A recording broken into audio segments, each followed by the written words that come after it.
Bismillahirrahmanirrahim. Assalamualaikum warahmatullahi wabarakatuh. Perkenalkan, nama saya Yuni Frida. Di sini saya akan menjelaskan materi tentang landasan pendidikan. Dalam materi ini terdapat dua pokok bahasan. Yang pertama, bagaimana landasan pendidikan, dan yang kedua, bagaimana penerapan dalam landasan pendidikan.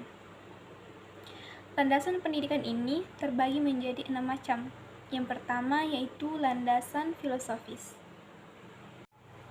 Landasan filosofis bersumber dari pandangan-pandangan dalam filosofis pendidikan, menyangkut keyakinan terhadap hakikat manusia, keyakinan terhadap sumber nilai, hakikat pengetahuan, dan tentang kehidupan yang lebih baik dijalankan.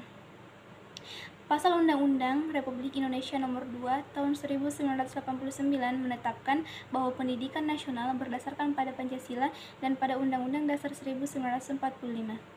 Landasan yang kedua itu landasan psikologis. Dasar psikologis berkaitan dengan prinsip-prinsip belajar dan perkembangan anak, pemahaman terhadap peserta didik, utamanya yang berkaitan dengan aspek kejiwaan, merupakan salah satu kunci keberhasilan dari proses pendidikan. Pemahaman terhadap tumbuh kembang manusia sangat penting sebagai bakat dasar untuk memahami peserta didik yang membantu proses tumbuh kembang itu secara efektif dan juga secara lebih efisien. Landasan yang ketiga yaitu landasan historis atau sejarah. Sejarah penuh dengan informasi-informasi yang mengandung kejadian, model, konsep, teori, praktik, moral, cita-cita, bentuk, dan sebagainya. Sebagai generasi muda, kita dapat belajar dari informasi-informasi ini, terutama tentang kejadian-kejadian pada masa lampau, dan memanfaatkannya untuk mengembangkan kemampuan diri kita ke depannya. Landasan yang keempat yaitu landasan sosial budaya. Dasar sosiologis tentang perkembangan, kebutuhan, dan karakteristik masyarakat. Sosiologi pendidikan merupakan analisis ilmiah tentang proses sosial dan pola-pola interaksi sosial di dalam sistem pendidikan. Kebudayaan dan pendidikan mempunyai hubungan yang timbal balik, sebab kebudayaan dapat dilestarikan atau dapat dikembangkan dengan jalur mewariskan kebudayaan dari generasi ke generasi penerus dengan jalan pendidikan maupun informal. Landasan yang kelima yaitu landasan ilmiah dan teknologis. Kebutuhan pendidikan yang mendesak untuk memaksa tenaga pendidik agar mengadopsi teknologi dari berbagai macam teknologi yang ada dalam proses penyelenggaraan pendidikan. Landasan yang keenam yaitu landasan yuridis. Pendidikan menurut Undang-Undang Dasar 1945 di dalam alinea keempat Undang-Undang Dasar 1945 terdapat tujuan pendidikan, yaitu mencerdaskan kehidupan bangsa. Dengan demikianlah, bangsa Indonesia ini dengan tegas memang peduli terhadap masyarakatnya tentang pentingnya sebuah pendidikan. Undang-Undang Republik Indonesia Nomor 2 Tahun 1945 tentang Pendidikan Nasional.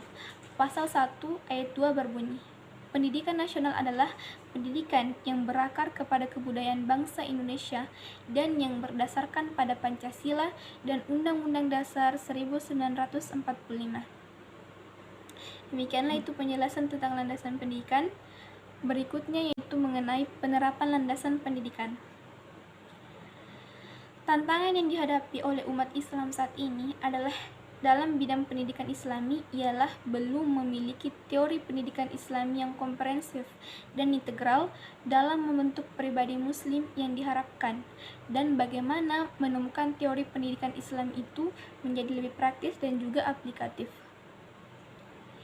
Dari perkembangan Islamisasi, ada sejumlah program aksi yang perlu diperbincangkan untuk profesionalitas guru dan unggul dalam menerapkan pendidikan Islami. Beberapa program aksi yang mendesak untuk dikembangkan diantaranya yaitu yang pertama, mewujudkan keunggulan dalam mutu lulusan. Masa depan ini membutuhkan manusia-manusia yang kreatif, yang inovatif, yang dinamis, terbuka, kemudian bermoral baik, mandiri, atau penuh percaya diri, dan yang menghargai waktu.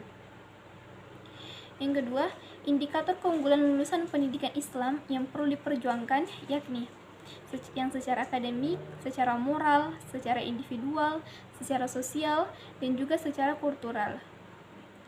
Yang ketiga, pengembangan profesionalitas guru di satu pihak mengacu kepada sikap guru terhadap profesinya, dan di satu pihak lagi adalah derajat pengetahuan dan keterampilan yang dimiliki oleh guru dalam rangka melakukan pekerjaannya sebagai seorang guru. Demikianlah yang bisa saya sampaikan. Lebih dan kurangnya mohon dimaafkan. Saya tutup dengan ucapan wassalamualaikum warahmatullahi wabarakatuh.